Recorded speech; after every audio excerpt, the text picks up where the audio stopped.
Hey everyone. So friend, कैसे हैं आप सभी? आशा है आप सभी अच्छे होंगे, मस्त होंगे, स्वस्थ होंगे और जोर शोर से आप सभी की पढ़ाई चल रही होगी। सो गाइस, आज से हम सबसे इंटरेस्टिंग टॉपिक जो कि पंचतंत्र कथा, जो कि किसका टॉपिक है? संस्कृत पेपर 2 का टॉपिक है। और इसकी जो मार्किंग है वो कितने रहने वाली है? अकॉर्डिंग टू NCISM इस टॉपिक से 15 मार्क्स का पूछा जाएगा।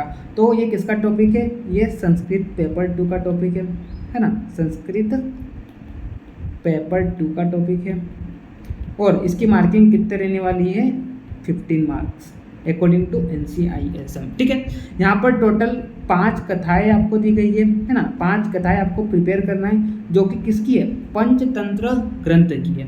ठीक है, और यहाँ से क्वेश्चन कैसा पूछा जाएगा? तो पहला टाइप का क्वेश्चन अगर हम अकॉर्डिंग टू NCISM देखें तो फर्स्ट टाइप का जो क्वेश्चन है आपसे सीधा पूछ लेगा कि आपको कोई कथा दे देगा और आपको क्या करना है? उसका सारांश लिखना है। सारांश का मतलब क्या होता है? सारांश का मतलब होता है आपको क्या लिखना है? समरी लिखना है। और वो भी किस में लिखना है? वो भी आपको कंप्लीटली संस्कृत लैंग्वेज में लिखना है।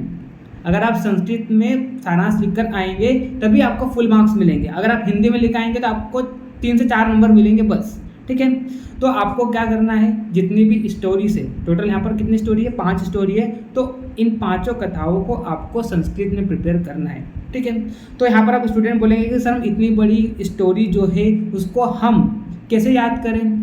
क्योंकि देखो, अगर आप इस बुक से पढ़ते हैं, क्योंकि मैक्सिमम स्टूडेंट जो होते हैं इस बुक को प्रेफर करते हैं। पंचतंत्र की बुक है, अपरीक्षित कारकम की, है ना, जो कि क्या है? पंचतंत्र का आखिरी तंत्र है। तो ये आखिरी तंत्र जो है उसमें जितनी भी कथाएं हैं सारी कथाएं इस बुक में दी गई है। लेकिन आपके सिलेबस में टोटल कितनी कथाएं हैं? अपरिचित कार्यक्रम की टोटल 5 कथाएं जो कि आपको प्रिपेयर करना है। ठीक है, तो अगर आप इसमें देखेंगे तो इसमें संस्कृत में जो है वो काफ़ी बड़ा कर दिया हुआ है। ठीक है, लेकिन आपको क्या लिखना है? आपको समरी लिखना है। तो मैं अपने जो नोट्स में आपके लिए मैं समरी लिख कर आया हूँ। ठीक है, तो आपको मेरे नोट्स को ही प्रेफर करना है।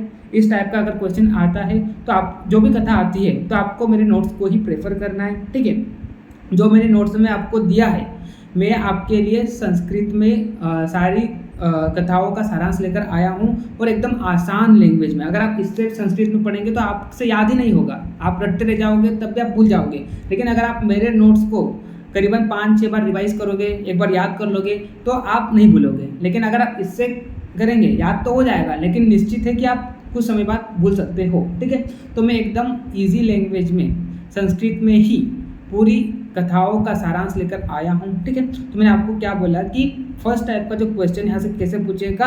आपसे एक कथा दे देगा आपको और आपको क्या करना है? उसका संस्कृत में समरी लिखना है। ठीक, फर्स्ट टाइप का तो ये हो गया। दूसरे टाइप का क्वेश्चन जो कि रेयर है, मतलब 80% चांसेस ये है कि आपसे क्या पूछ ले? आप 80% चांसेस ये है कि आपसे क्या पूछ ले? किसी भी कथा का सारांश पूछ ले। ठीक है, दूसरा टाइप का क्वेश्चन कंप्रेशन, क्या पूछ सकता है? कंप्रेंशन। अभी कंप्रेंशन क्या होता है? कंप्रेंशन का मतलब ये होता है कि आपको किसी भी स्टोरी से कोई गद्य उठाकर दे देगा। ठीक है, तो उसका आपको क्या करना है? ट्रांसलेशन करना है। या तो फिर उसमें से 4 से 5 क्वेश्चन निकाल देगा और उन क्वेश्चंस का उस गद्य के अनुसार आपको क्या करना है? संस्कृत में आंसर देना है। ठीक है, तो एक तो इस तरह से पूछ सकता है ना। और तीसरा टाइप का क्वेश्चन क्या होगा? तीसरा टाइप का ट्रांसलेशन। ठीक है, तो ये जो 5 कथाएं हैं इसमें से कोई भी लाइन उठाएगा तो उसको आपको क्या करना है? संस्कृत में ट्रांसलेट करना है। तीसरा टाइप का क्वेश्चन ये पूछ सकता है। और चौथा टाइप का क्वेश्चन क्या पूछ सकता है? Conversion of active to passive voice, मतलब आपको यहाँ पर वाच्य परिवर्तन से भी क्वेश्चन पूछा जा सकता है। ठीक है, वाच्य परिवर्तन से भी यहाँ पर क्वेश्चन पूछा जा सकता है। अगर आप NCISM सिलेबस देखेंगे तो आपको समझ में आएगा कि किस तरह से क्वेश्चन पूछा जा सकता है। तो मैंने आपको क्या बोला? 4 टाइप का क्वेश्चन पूछा जा सकता है। ठीक है, टोटल मार्किंग 15 है। तो या तो आपसे क्या पूछ ले? सारांश पूछ ले, या तो आपसे क्या पूछ ले? कंप्रेंशन पूछ ले 10 मार्क्स में, या तो आपसे ट्रांसलेशन 5 मार्क्स में पूछ ले, या तो वाच्य परिवर्तन 5 मार्क्स में पूछ ले। ठीक है, तो 10 मार्क्स का तो आपका सारांश पूछेगा, सारांश पूछ सकता है, या तो क्या पूछ सकता है? या तो ये जो कंप्रेंशन मैंने बोला है ना ये पूछ सकता है। ठीक है, और 5 मार्क्स में ट्रांसलेशन का या वाच्य परिवर्तन से आ सकता है। तो इस तरह से आपका 15 मार्क्स की मार्किंग रहने वाली। लेकिन मैक्सिमम यूनिवर्सिटीज़ में क्या होता है? सिर्फ और सिर्फ ये सारांश पूछता है यहाँ से। क्या पूछेगा यहाँ से, सिर्फ सारांश, ठीक है। 80% चांसेस तो ये है कि आपसे क्या पूछ लेगा, सारांश पूछ लेगा। लेकिन अगर मैं महाराष्ट्र यूनिवर्सिटी की बात करता हूँ तो महाराष्ट्र में ट्रांसलेशन भी पूछा गया है, महाराष्ट्र में कंप्रेंशन भी पूछा गया है, ठीक है। मतलब आपको गद्य दे दिया, उसका आपको क्या करना है, संस्कृत में ट्रांसलेशन करना है, ठीक है। तो इस तरह से महाराष्ट्र यूनिवर्सिटी में पूछा गया है। तो जो भी महाराष्ट्र वाले स्टूडेंट है उनको अच्छे से स्टोरी को प्रिपेयर करना है, ठीक है। आपको डिटेल में सारी स्टोरी को पढ़ के जाना है। लेकिन अगर हम एमपी की बात करें तो एमपी में आपसे सिर्फ क्या पूछेगा, सारांश पूछेगा। कोई भी आपको कथा दे देगा, उसका आपको संस्कृत में सारांश लिखना है, ठीक है। अगर हम पंजाब की बात करें तो वहाँ पर भी सारांश पूछता है। अगर हम यूपी की बात करें वहाँ पर भी क्या पूछा, सीधा सीधा आपसे सारांश पूछा है। छत्तीसगढ़ में भी सीधा सीधा सारांश पूछा है, ठीक है।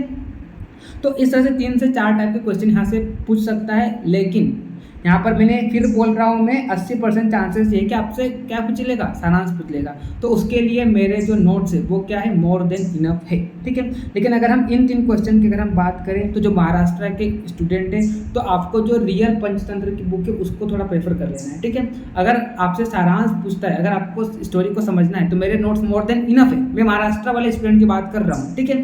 बाकी जो भी स्टूडेंट है उनको तो सिर्फ और सिर्फ क्या करना है, सारांश करना है, ठीक है। बहुत रेयर चांसेस है कि इस तरह से पूछे, तो हम तो उस पर फोकस करेंगे ना कि जहाँ से जिस टाइप का ज़्यादा पूछा जाता है, ठीक है। चलिए, तो अब हम टाइम को ज़्यादा वेस्ट नहीं करते। मैंने 5 से 6 मिनट से आपको ये समझाया कि किस तरह से क्वेश्चन पूछा जाएगा। अगर आप एनसीईआरटी सिलेबस को देखेंगे तो आपको समझ में आएगा कि किस तरह से क्वेश्चन पूछा जा सकता है एग्जाम में, ठीक। चलिए, तो क्या बोला मैंने, एक बार फिर मैं आपको शॉर्ट टर्म बताता हूँ कि मैक्सिमम टाइम तो क्या पूछा गया है, सारांश। तो आपको कुछ नहीं करना है, आपको कोई भी एक कथा दे देगा, 5 कथा में से कोई भी एक कथा दे देगा, आपको क्या करना है, उसका संस्कृत में क्या करना है, सारांश लिखना है, ठीक है। अब कई सारे स्टूडेंट बोलेंगे कि सर संस्कृत में तो याद ही नहीं होगी। तो एक तो यह है कि मैंने अपने नोट्स में आपको शॉर्ट टर्म में संस्कृत लैंग्वेज में दे दिया, साथ में मैंने हिंदी में भी दिया है, ठीक है। और जो भी इंपॉर्टेंट श्लोक है वो भी मैंने अपने नोट्स में इंक्लूड किए हैं। आज आप सपना कथा हम आगे पढ़ेंगे तो आपको समझ में आएगा कि सर ने किस प्रकार से नोट्स बनाया है। एकदम इजी लैंग्वेज में मैंने नोट्स को तैयार किया है। अगर आप मेरे नोट्स को फॉलो करते हैं और अगर आपसे सारांश पूछता है तो एक भी नंबर नहीं कटेगा, अगर आप अच्छे से तैयार कर लेते हैं तो। इसकी तो मैं गारंटी देता हूँ, ठीक है। और रही बात कंप्रेशन वगैरह ट्रांसलेशन की, तो इसके लिए आप क्या करना, थोड़ा सा इस बुक को प्रेफर कर लेना है ना, क्योंकि मैंने जो संस्कृत लैंग्वेज यूज़ करी वो अपने हिसाब से यूज़ की है। इस बुक को मैंने प्रेफर नहीं किया क्योंकि आपसे याद नहीं होगी इसलिए, ठीक। चलिए, तो मैंने आपसे सबसे पहले तो ये जानना जरूरी है कि किस तरह से क्वेश्चन पूछा जा सकता है, ठीक है। तो मैक्सिमम टाइम फिर बोल रहा हूँ सारांश पूछेगा। कोई भी मान लो छपना कथा देती है, उसका आपको क्या करना है, सारांश बताना है संस्कृत में। तो आपको क्या करना है, जो भी नोट्स में लेकर आया हूँ उसको आपको छाप देना है, ठीक। चलिए, तो हम क्या पढ़ने वाले हैं, हम पंचतंत्र कथा पढ़ने वाले हैं। तो पढ़ने से पहले मैं आपको सबसे पहले पंचतंत्र से थोड़ा क्या करा देता हूँ, परिचय करा देता हूँ। तो ये जो पंचतंत्र ग्रंथ है वो किसका है, विष्णु शर्मा ने लिखा है, ठीक है। कब लिखा है, तो लगभग 300 ईस्वी पूर्व, ठीक है। थोड़ा हम स्पीड फास्ट रखते हैं, यहाँ से क्वेश्चन नहीं पूछेगा। लेकिन मान लो गलती, अगर आपकी किस्मत खराब हुई, आपसे पूछ ले कि पंचतंत्र के बारे में थोड़ा बताइए, तो आप ये लिख सकते हैं, ठीक है। काव्य विधा इसकी नीति कथा है ना, विभाजन 5 तंत्रों में, तभी तो इसको क्या बोला, पंचतंत्रम। तो ये जो पंचतंत्र का जो ग्रंथ है इसमें टोटल कितने तंत्र है, 5 तंत्र है। और हमारे सिलेबस में लास्ट वाला तंत्र है जो कि कौन सा है, अपरीक्षित कार्यक्रम। अपरीक्षित अपरीक्षित कार्यक्रम जो है, इसमें टोटल कितनी कथाएं हैं, 15 कथाएं हैं, है ना। तो जिसमें से शुरुआत की जो 5 कथा है वो आपको तैयार करना है, ठीक है। चलिए, तो 5 तंत्रों में क्या किया है, पंचतंत्र को विभाजित किया है ना। जिसमें टोटल कथाएं कितनी है, पूरे 5 तंत्रों को अगर हम बात करें तो टोटल 75 कथाएं हैं, जिसमें से 6 तो मुख्य कथा है और 69 यहाँ पर क्या है, उपकथाएं हैं, ठीक है। शैली इसका एकदम सरल भाषा है ना। और गुण की अगर हम बात करें तो प्रसाद और माधुर्य गुण का यहाँ पर उपयोग किया गया है, ठीक है। चलिए, पंचतंत्र हम बोला ना, यहाँ पर 5 तंत्र, इसलिए तो इसको पंचतंत्र बोला, ठीक है। तो ये 5 तंत्र कुछ इस प्रकार से, सबसे पहला क्या है, मित्र भेद, दूसरा क्या है, मित्र संप्राप्ति, तीसरा क्या है, काक उल्लू की, आपने बचपन में सुना होगा कौवे और उल्लू की कहानियाँ, है ना। फिर लब्ध प्रणाश और अपरिचित कारकम, ठीक है। तो ये जो शुरुआत की 4 है इसके बारे में मैं नहीं बताऊंगा क्योंकि आपके सिलेबस में नहीं है। आपके सिलेबस में क्या है, आपके सिलेबस में जो है वो क्या है, एनसीईआरटी सिलेबस के अकॉर्डिंग देखें तो अपरिचित कारक है, ठीक है। तो अपरिचित कारक में टोटल जो कथाएं हैं, कितनी कथाएं हैं, 15 कथाएं हैं, ठीक है। जिसमें से आपको 5 कथाएं तैयार करनी है, अकॉर्डिंग टू NCISM सिलेबस। ठीक, तो 5 कथाएं कौन कौन सी है? तो देखिए, आप सबसे पहले आप अपरिचित कारक के बारे में जान लीजिए। अपरिचित कारक पंचतंत्र का अंतिम भाग है ना, और इसमें टोटल कितनी कथाएं हैं? 15 कथाएं हैं, जिसमें से एक मुख्य कथा है और 14 यहाँ पर क्या है? उपकथाएं हैं। ठीक है, इसमें मुख्य रूप से भली भांति, और यहाँ पर अपरिचित कारकम, अपरिचित का मतलब क्या होता है? अपरिचित मतलब इसमें क्या बताया? मुख्य रूप से भली भांति विचार पूर्वक सुपरिचित कार्य करने की नीति पर बल दिया है। ठीक है, तो बिना विचारे आपको कोई कार्य नहीं करना चाहिए, बिना देखे कोई कार्य नहीं करना चाहिए, बिना सुने कोई कार्य नहीं करना चाहिए। ठीक है, तो बिना देखे, बिना जाने, बिना समझे कोई भी कार्य नहीं करने की नीति पर यहाँ पर क्या दिया है? बल दिया है। ठीक है, मुख्य कथा, और मैंने आपको बोला ना यहाँ पर 14 उपकथाएं हैं, एक मुख्य कथा है। तो जो मुख्य कथा जो है, जो कि कौन सी? यहाँ पर ब्राह्मणी नकुल की जो कथा है, ये मुख्य कथा है। पंचतंत्र में जो अपरिचित कारक है, उसकी जो मुख्य कथा कौन सी है? ब्राह्मणी नकुल वाली, जिसमें एक ब्राह्मणी होती है, एक नेवला होता है। इन दोनों में घनिष्ठ मित्रता होती है। तो नेवला ब्राह्मणी के बच्चे की नेवला जो होता है क्या होता है? ब्राह्मणी के बच्चे की क्या करता है? सर्प से रक्षा करता है। आपने भी सुनी ये कहानी, है ना। एक ब्राह्मणी ने उस नेवले, तो वो जो तो यहाँ पर थोड़ा इसको मैं शॉर्ट में आपको बता देता हूँ मुख्य कथा का क्या सारे यहाँ पर। तो ब्राह्मणी नकुल कथा जो है, क्या होता है? एक नगर में एक ब्राह्मण रहता है ना। तो उस ब्राह्मण की जो पत्नी होती है, वो देवयोग क्या करती है? एक बच्चे को जन्म देती है। मतलब देवयोग से नहीं, मतलब ब्राह्मण की जो पत्नी होती है वो क्या करती है? एक बच्चे को जन्म देती है। तो देवयोग से क्या होता है? एक नेवली जो होती है वो भी क्या करती है? अपने पुत्र को जन्म देती है, नेवले पुत्र को। ठीक है, लेकिन उस नेवले की क्या हो जाती है? मृत्यु हो जाती है। ठीक है, तो वो जो ब्राह्मणी होती है वो क्या करती है? अपने पुत्र के साथ साथ उस नेवले का भी ध्यान रखती है, उसका भी क्या करती है? पोषण वगैरह सब कुछ करती है, उसको भी अपने पुत्र की तरह मतलब सेवा करती है, उसकी मतलब ध्यान रखती है, सब बोल सकते हैं। ठीक है, तो अब क्या होता है? लेकिन उसके मन में शंका होती है कि कहीं ये नेवला मेरे पुत्र को खा ना जाए। ठीक, तो एक दिन क्या होता है? वो पानी भरने के लिए बाहर जाती है ना, जल लाने के लिए, और अपने पति को बोल जाती है कि जब तक मैं वापस नहीं आती हूँ तब तक आप क्या करना? इस बच्चे को, इस नेवले से क्या करना? रक्षा करना। मतलब बच्चे को आप नेवले से रक्षा करना, क्योंकि उसके मन में क्या शंका थी कि कहीं ये नेवला मेरे बच्चे को खा ना जाए। भले उससे प्यार करती थी, उसका पोषण करती थी, है ना, लेकिन फिर भी उसके मन में कहीं ना कहीं शंका थी, मतलब उसको विश्वास नहीं था उस नेवले पर। ठीक है, तो अपने पति को बोलकर चली जाती है कि आप क्या करना? बच्चे की नेवले से रक्षा करना। ठीक है, तो अब जैसे ही वो जाती है तो पति भी क्या होता है? उसकी बातों को ज़्यादा लोड नहीं लेता है, और वो भी क्या करता है? दक्षिणा लेने के लिए बाहर चल जाता है। ठीक, तो जब वो जो आती है, ब्राह्मणी आती है, तो वो ये देखती है कि नेवला जो है उसके सामने खड़ा हो जाता है, और नेवला का जो मुंह है वो खून से लथपथ रहता है। अब खून से लथपथ क्यों रहता है? क्योंकि यहाँ पर क्या होता है? जैसे वो जाती है तो नेवला बच्चे के पास रहता है, और वहाँ पर क्या आता है? एक सर्प आता है। ठीक है, तो अब आपको तो पता है कि नेवला और सांप जो है, इन दोनों क्या होती है? कट्टर दुश्मनी होती है। तो वो क्या करता है? नेवला जो होता है उस सांप को मार डालता है। ठीक, तो मार कर वो क्या करता है? एकदम बड़े गर्व से ब्राह्मणी के सामने आकर खड़ा हो जाता है। लेकिन ब्राह्मणी के मन में तो शंका पहले से ही थी कि कहीं ये मेरे बच्चे को मार ना जाए। ठीक है, तो वो क्या करता है? जैसे ही ब्राह्मणी के सामने खड़ा होता है तो ब्राह्मणी के मन में एक शंका पैदा होता है कि कहीं इसने मेरे बेटे को मार तो नहीं दिया, या मेरे बेटे को मारकर खा तो नहीं गया। तो फिर वो जो ब्राह्मणी होती है वो क्या करती है? बिना जाने, बिना देखे, बिना समझे क्या करती है? उसके ऊपर जो मटका था, वो जल से भरा हुआ मटका था, उसके ऊपर क्या कर देती है? फेंक देती है। ठीक, लेकिन जब वो अंदर जाके देखती है तो उसके पुत्र को सुरक्षित पाती है, और पास में सांप के टुकड़े यहाँ पर पड़े रहते हैं। तो फिर वो बाद में बहुत पश्चाताप करती है। फिर जैसे उसका पति आता है तो उसके पति को भी भली भांति सुनाती है ना, और बोलते हैं कि आप लालसा, यानी कि लालच के कारण आप बाहर चले गए, और मैंने आपको बोला था कि आप यहीं रहना, उसको मतलब खूब सुनाती है ऐसा करके, और अपने आप पर क्या करती है? खूब पश्चाताप भी करती है। तो आप डिटेल में देखना मतलब क्या स्टोरी है। ठीक है, तो मैंने आपको इसका थोड़ा सा मैं सारांश आपको बताया। ठीक, तो ये जो है वो अपरिचित कारक की मुख्य कथा है। ठीक, तो यहाँ पर क्या बोला? एक ब्राह्मणी ने उस नेवले की यह समझकर हत्या कर दी कि नेवले ने उसके बच्चे को मार डाला है।